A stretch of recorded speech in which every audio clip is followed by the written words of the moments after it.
re-bienvenue sur ma chaîne Tabook. Aujourd'hui, on se retrouve pour la vidéo que j'avais le plus hâte de tourner depuis la création de ma chaîne. Et c'est la vidéo du Readathon Booktube Challenge, la 3e édition, l'enfer, créée par Sylvain Desmenti, qui est un booktuber québécois. Avant que je débute ma chaîne Booktube, j'ai vraiment écouté des vidéos pendant plusieurs années. Et depuis les 2 dernières années, les vidéos que j'aimais le plus regarder, c'était les vidéos du Readathon Booktube Challenge avec le fameux week-end à 1000 pages où les gens font souvent des vlogs pour montrer justement l'évolution de leur lecture de 1000 pages durant leur week-end. Je sais que la formule est supposée être un peu différente cette année selon ce que Sylvain m'a dit. Il nous a même proposé de l'écouter en live pour voir nos réactions par rapport à son challenge, la 3e édition. Donc, on va commencer ça ensemble tout de suite. Et moi, qu'est-ce que je vais faire? C'est que j'ai amené avec moi mon agenda, vu que je me suis noté quand même plusieurs lectures que je voulais faire cette année, que j'espère de réussir de toutes les faire. S'il y a certaines de ces lectures-là qui puissent s'imbriquer dans le challenge à Sylvain, je vais être vraiment heureuse. Donc, on va pouvoir commencer ça ensemble. Surtout que j'ai tellement hâte de l'écouter. J'ai vu déjà d'autres booktubers québécoises sortir leurs vidéos, d'autres personnes qui n'ont parlé en story sur Instagram. Et je ne voulais pas me divulgacher, donc je swipais pour pas les voir. Mais j'ai vraiment hâte d'écouter la vidéo en live avec vous. Et j'espère, Sylvain, que tu aimeras mes réactions.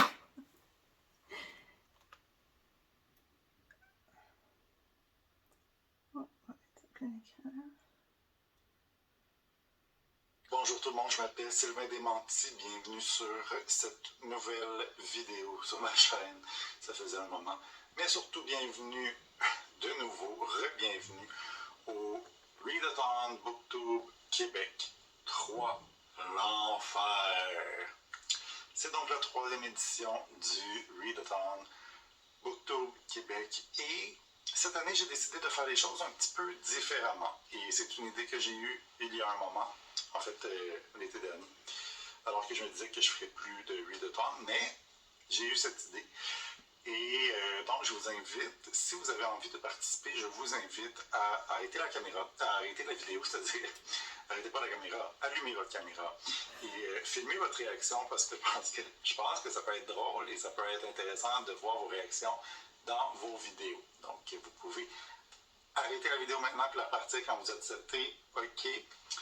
Donc, cette année, pour le Readathon Booktube Québec 3, l'enfer, il n'y aura qu'une seule catégorie. Cette année, pour le mois d'avril, parce que ça se passe au mois d'avril, pour tout le mois d'avril, vous aurez à lire un livre. Vous aurez à lire un livre. Vous devez lire un livre.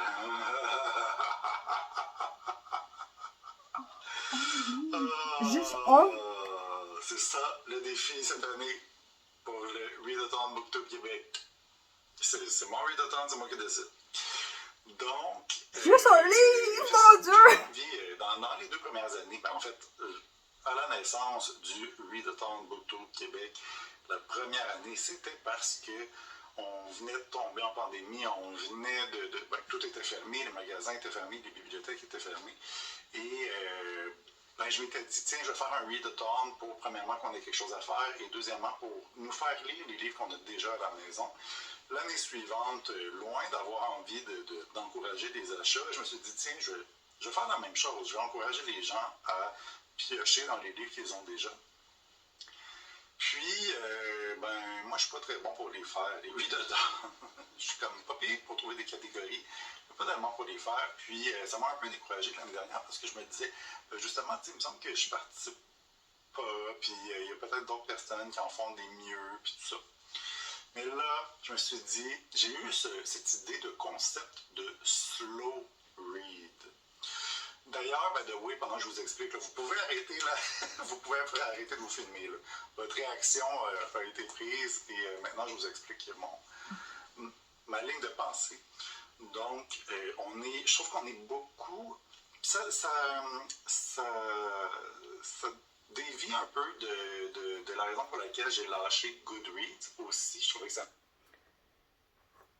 Donc, le défi serait de lire seulement un seul livre durant le mois d'avril. Donc, de vraiment, d'après moi, apprécier notre lecture puis de vraiment lire seulement un livre.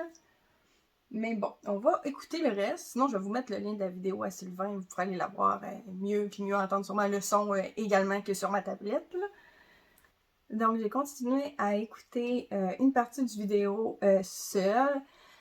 Comme Sylvain dit, c'est que souvent, on se met beaucoup de pression parce que souvent, on a une grosse palle. En tout cas, si vous avez une palle que vous êtes capable de mieux gérer que la mienne, bravo! Mais pour vrai, mon but cette année, c'était de faire moins d'achats, ce qui est totalement un fail, là. C'est pour vrai, c'est un gros échec présentement. Par contre, je m'en veux pas trop, parce que des fois, je trouve que quand il nous arrive des choses un peu plus désagréables dans la vie et qu'on enchaîne mauvaise nouvelle par-dessus mauvaise nouvelle par-dessus mauvaise nouvelle, qui est mon cas depuis le début de l'année, on a besoin de se faire du bien. Puis ça, pour vrai, tu sais, je veux dire, oui, il y a des gens qui vont dire que c'est de l'accumulation, que c'est de l'achat compulsif, que c'est mieux d'être minimaliste, mais dans mon cas, je ne suis pas minimaliste et je ne serai jamais minimaliste. Je suis quelqu'un qui aime collectionner ce qu'elle aime, que ça soit des pop, comme vous voyez ma collection de pop de Game of Thrones en arrière de moi, que ça soit des livres, que ça soit des vêtements geeks de séries que j'aime, comme mon nouveau chandail d'Encanto, que je suis tout simplement folle. Mais quand même, c'est vrai que je veux vraiment faire un effort pour moins acheter, même si j'ai vraiment échoué durant les 3 premiers mois, mars n'étant pas fini, mais vous allez voir, on va avoir un gros boucan au mois de mars. Oh oui! Mais pour vrai, de voir toutes ces œuvres-là, moi, dans ma bibliothèque, ça me fait du bien, ça me fait un bon sentiment, donc c'est déjà positif. Mais aussi, le fait de ne pas les lire me fait un peu un sentiment contradictoire parce que, comme Sylvain expliquait dans les autres minutes suivant la partie que je vous ai montrée, c'est que je veux toutes les lire en même temps, ce qui est totalement impossible. Donc, de lire un seul livre dans le mois d'avril, ça va nous permettre de vraiment apprécier notre lecture, un peu comme il compare quand on va au restaurant manger un bon repas. Si on mange super vite, puis que finalement, à 10 minutes, on a tout mangé notre assiette, on n'a sûrement pas apprécié le goût du plat. C'est dans le sens, pas qu'on n'a pas aimé ce qu'on a mangé, mais comment qu'on a pu l'apprécier si on l'a juste comme avalé, puis qu'en 10 minutes, notre assiette était vide. Ben, c'est pareil avec un bon livre. Quand on prend plus le temps de savourer, de se questionner sur les personnages et sur les autres aspects du livre, sûrement qu'on apprécie plus notre lecture ou au moins ça nous permet de savoir par la suite si on a vraiment aimé ce livre-là, est-ce qu'on veut continuer avec peut-être ce même auteur-là, d'en découvrir plus, etc. Donc, j'ai vu que là, il allait discuter de qu'est-ce qu'un livre. Donc, je pense que ça pourrait être quelque chose de pertinent à regarder ensemble. Puis si je vois que le restant de la vidéo, comme il dit, des fois, c'est des parties qu'on peut regarder par nous-mêmes, ben de toute façon, vous allez avoir le lien pour aller écouter sa vidéo en barre d'infos. N'hésitez pas à aller le suivre aussi. Moi, j'adore ces vidéos. Donc, continuons avec cette description de qu'est-ce qu'un livre. Je veux dire, un livre, un objet.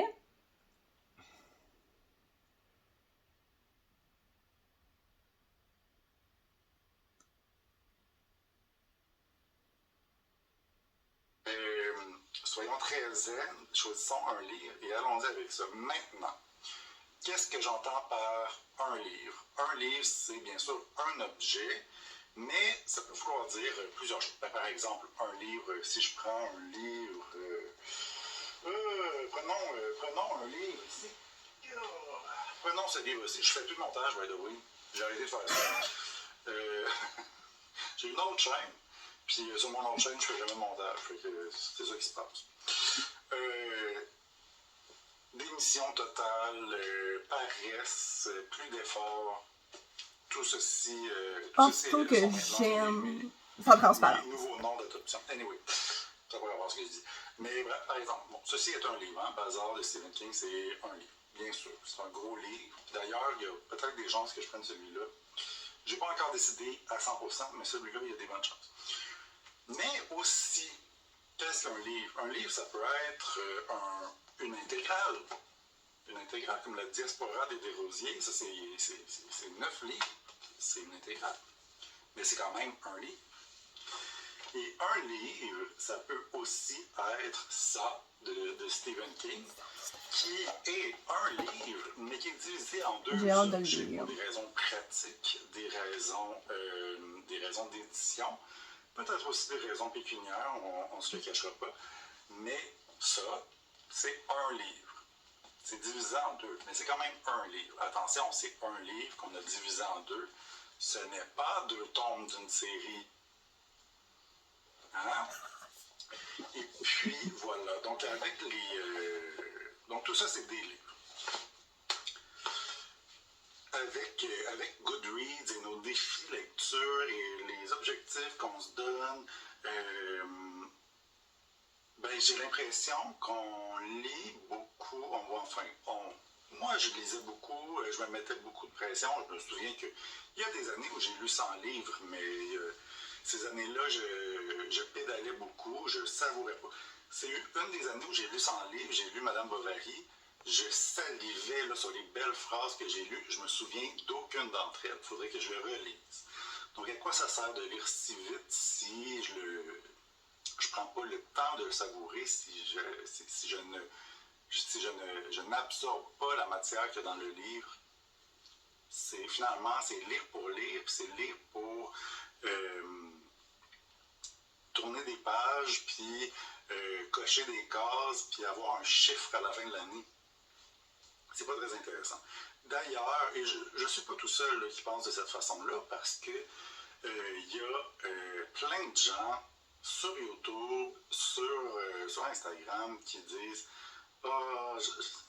on la ressent la pression là, de ce livre-là, cette grosse brique de fantasy, j'aimerais ça la lire, mais je sais que si je la lis, je vais avoir lu moins de livres à la fin de l'année. Ou encore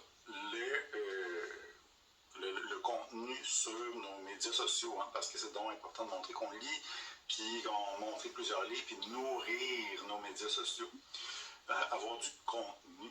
Alors pour ça, j'ai envie de vous suggérer différentes choses. J'ai envie de vous dire, mais pourquoi, pendant ce mois-là, pourquoi ne pas parler des livres que vous avez lus avant YouTube ou Instagram?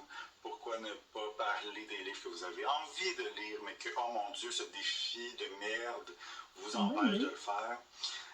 Pourquoi ne pas parler de votre expérience de ce défi-là? Est-ce que finalement c'est agréable? Est-ce que c'est agréable de lire sans pression? Est-ce que c'est au contraire désagréable pour vous?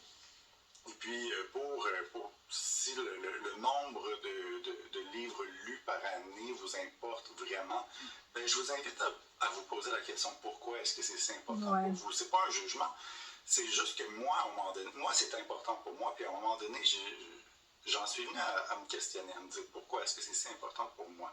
Ceci étant dit, si vous voulez vraiment des chiffres, comme je l'ai dit, la Diaspora des Desrosiers, là, c'est 10 chiffres. 10 chiffres. 10 livres, j'allais dire, mais c'est même pas vrai, c'est 9 livres. Donc, c'est 9 livres. Vous lisez ça en un mois, vous avez coché 9 livres. Donc, vous avez 9 livres de plus dans votre compte. Si vous êtes courageux, puis, honnêtement, je pense pas que... Je vais juste faire une pause parce que je trouve ça tellement pertinent, ce que Sylvain est en train de dire, par rapport à la pression. Puis, moi, étant quelqu'un que je sais que je suis pas la fille qui a le plus gros débit de lecture, dans le sens que quand je vois des youtubeurs ou youtubeuses ou instagrammeuses ou instagrammeurs, peu importe, qui disent qu'ils ont lu une brique en un après-midi ou en une journée, pour moi, en tout cas pour l'instant, c'est impossible. Je n'ai pas ce rythme de lecture. Donc, moi, je ne me mets pas de pression avec le nombre de livres lus à la fin de l'année, mais je sais que pour certaines personnes, c'est extrêmement important. que c'est extrêmement important que quand ils vont faire leur bilan de l'année, qu'ils puissent montrer un gros chiffre parce que ils veulent pas dire, exemple, qu'ils ont lu 12 livres dans l'année parce que ça fait juste un livre par mois. Puis je pense pas que tu es un meilleur lecteur parce que, exemple, tu as lu 150 livres versus la personne qui en a lu 20, par exemple. Puis j'ai vu justement sur YouTube des personnes qui disaient ça donne quoi de faire quasiment une indigestion, on va dire ça comme ça, de livres. Puis que finalement, les personnes se sont juste dépêchées, je dis pas que c'est le cas de tout le monde, mais vraiment pas, vraiment dépêchées à lire plein de livres, juste pour dire à la fin de l'année, puis que ça fasse beau dans leur bilan de fin d'année, « Hey, j'ai lu 200 livres! » T'as-tu apprécié les lectures des 200 livres? Je penserais pas, puis sûrement qu'il y a eu un peu de lecture en diagonale là-dedans. Si ça se peut que quelqu'un lit 200 livres dans son année, qui a vraiment apprécié ses 200 lectures, ben tant mieux pour cette personne-là. Moi, je préfère comme lire à mon rythme, lire quand j'ai vraiment le goût de lire, là, je veux dire, et d'apprécier mes lectures et d'être heureuse de vous en parler, que juste essayer de lire le plus de livres possible, tout le temps, puis d'arriver à la fin de l'année avec un gros chiffre, mais que finalement, quand on me parle d'un livre, je suis pas vraiment capable d'en parler, ou juste pouvoir dire « Hey, j'ai lu ce livre-là parce que ça paraît bien de dire qu'on l'a lu. » Donc là-dessus, sur le fait de la pression, je trouve tellement que c'est un bon point que Sylvain a apporté. On va continuer l'écoute.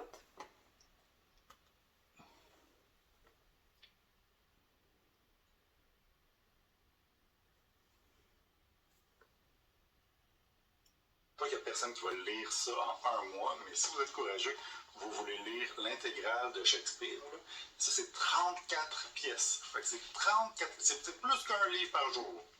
Donc il y a quand même moyen, avec un peu d'imagination, d'arriver à quand même augmenter son livre sur Goodreads si c'est vraiment important pour vous. Et puis pour le contenu, ben c'est ça, faites des tags, chroniquez votre expérience de lecture. Bref, c'est ça le défi que j'ai à vous proposer cette année, c'est lire un seul livre au mois d'avril. Et j'espère que vous allez embarquer dans mon délire, j'espère que vous allez au moins essayer. Puis si vous échouez, c'est pas la fin du monde, là. Je crée ce défi pour enlever de la pression, mais il ne faut pas que le défi vous mette de la pression aussi. Donc si vous échouez, c'est correct. C'est pas grave. Et si vous n'avez pas envie de le faire, c'est correct. Je comprends que c'est beaucoup ce que je vous demande. C'est un gros défi ce que je vous demande cette année. Donc, si vous n'avez pas envie de le faire, il n'y a aucun souci, je comprends ça parfaitement. Et il y a une dernière chose dont je veux parler, c'est la santé mentale. On arrive, espérons-le, nous arrivons à la fin d'une pandémie qui a duré 2 ans. Et on est encore un peu dedans, on est encore dans le on nous a fait des promesses, des annonces, mais est-ce que ça va vraiment se faire? C'est encore vraiment stressant comme situation. Il y a ça. Il y a aussi le fait qu'on est possiblement à l'aube de la Troisième Guerre mondiale. Et en plus de ça, il y a des soucis de santé mentale qu'on aurait déjà à la base sans tout ça qui nous pèse dessus. Et donc, j'ai envie de vous dire que ce que je vous offre, c'est un défi. Si vous avez envie d'y participer, faites-le. Mais si pour vous, la lecture, c'est un échappatoire, c'est un exutoire qui est vraiment important pour vous.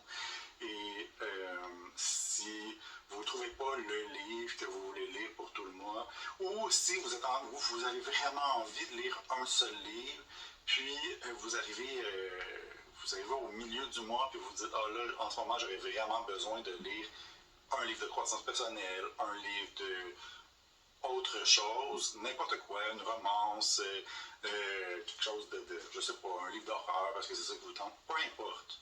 Si vous ressentez le besoin, faites-le, lisez.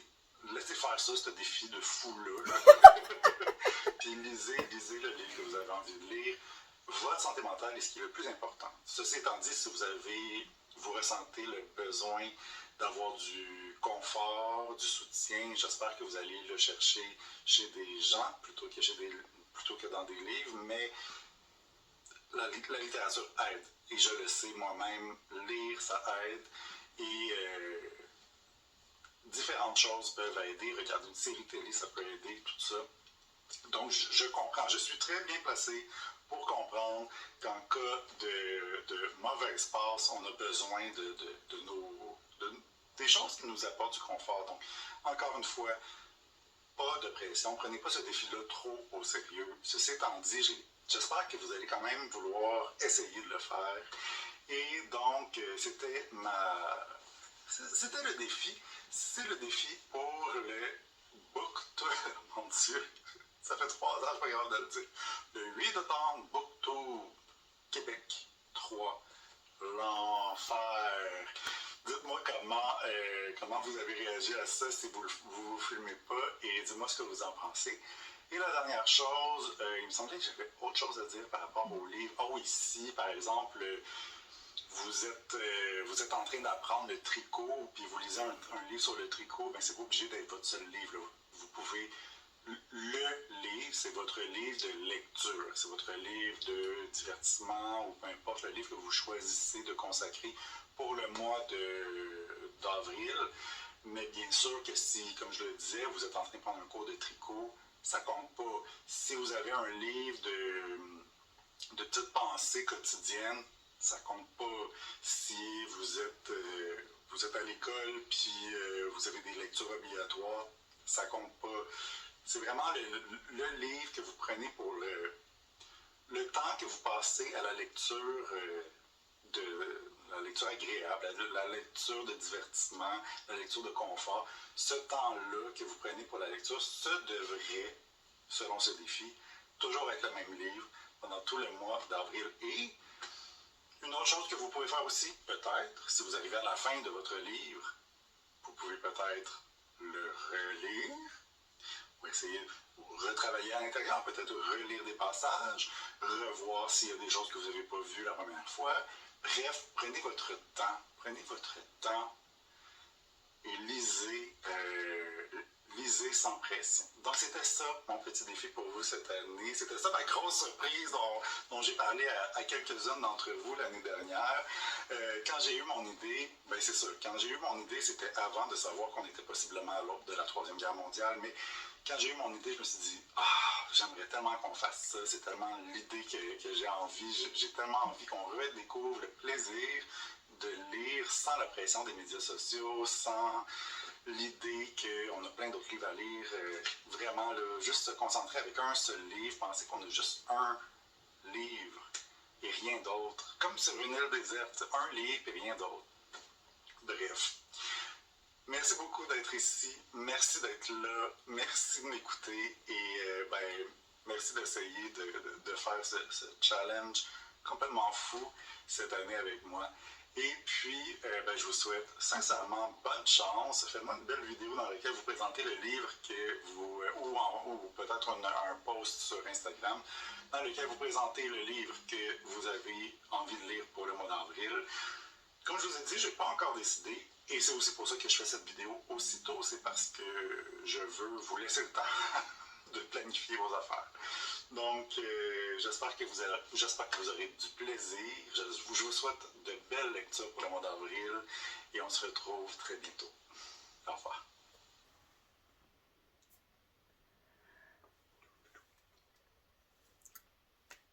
Donc, encore une super belle vidéo de Sylvain. J'aime vraiment son idée. Sur le coup, j'étais comme, juste un livre, mais non, c'est pas juste un livre. Ben, je veux dire, comme il dit, ça peut être l'intégrale de ça. C'est comme moi, maintenant, je regarde mon Dan Brown. Je l'ai déjà commencé, mais bon, peut-être que je le recommencerai. Juste pour être sûr de me remettre comme il faut dans le bain, puis de ne pas avoir manqué aucun détail, parce que c'est son dernier livre et je l'ai pas encore fini. Mais j'avais peut-être lu environ 100 pages, donc pourquoi pas les relire. Et c'est une bonne idée, ça aussi. Sérieusement, là, mon cœur est comme chaviré entre les deux. Je vais sûrement faire un post sur Instagram sur Tabook by Cosplay Tina Fit pour annoncer ma lecture officielle avant le début du défi. J'espère que vous participerez. Je trouve que ça va nous permettre vraiment d'apprécier notre lecture. Puis de pas se stresser parce que comme il a fait un point justement sur la santé mentale, je pense pas que tout le monde qui lit beaucoup se mette de la pression nécessairement à lire beaucoup de livres, c'est pas ça que je veux dire, mais oui, sûrement que pour certaines personnes, ça joue peut-être sur leur santé mentale, de pression, de comme il dit, d'alimenter ses réseaux sociaux. Moi, pour ma part, les posts que je fais sur Instagram, c'est pas nécessairement tout le temps des lectures que j'ai déjà lues. Je suis quelqu'un dans la vie d'extrêmement créative. J'ai déjà eu un travail que je devais justement faire des photos, des articles pour que ma patronne puisse le mettre sur la page Facebook de la boutique. Donc, pour moi, c'est vraiment un plaisir de création. Oui, de partager effectivement des lectures que j'ai déjà fait ou que j'aimerais faire, mais pour moi, il n'y a vraiment pas de pression au fait de dire qu'il faut que je lise beaucoup pour pouvoir les partager sur les réseaux. C'est peut-être pas le cas pour tout le monde. Donc, je pense que la lecture, ça doit rester un plaisir. Ça doit rester un échappatoire parce que pour vrai, quand on vit du stress, quand on vit de l'anxiété, oui, tu sais, je veux dire, la méditation, le yoga, tout ça, ça aide beaucoup, mais moi, je sais que au niveau du stress, la lecture m'aide énormément. Donc, j'espère que pour vous, c'est le cas aussi, que la lecture reste un moment agréable. Sur ce, n'hésitez pas, si vous faites le challenge, à m'inscrire en commentaire la lecture que vous avez décidé de faire pour le Booktube Readathon Challenge l'enfer. Et moi, je confirmerai mon choix sur Instagram d'ici la fin du mois de mars parce que je dois encore y réfléchir, mais je trouve que c'est un super challenge. Donc, n'hésitez pas pour rien manquer sur ma chaîne de vous abonner, de mettre un petit pouce à cette vidéo et également de venir discuter avec moi en commentaire. Et sur ce, je vous souhaite une belle fin de semaine. Bye bye!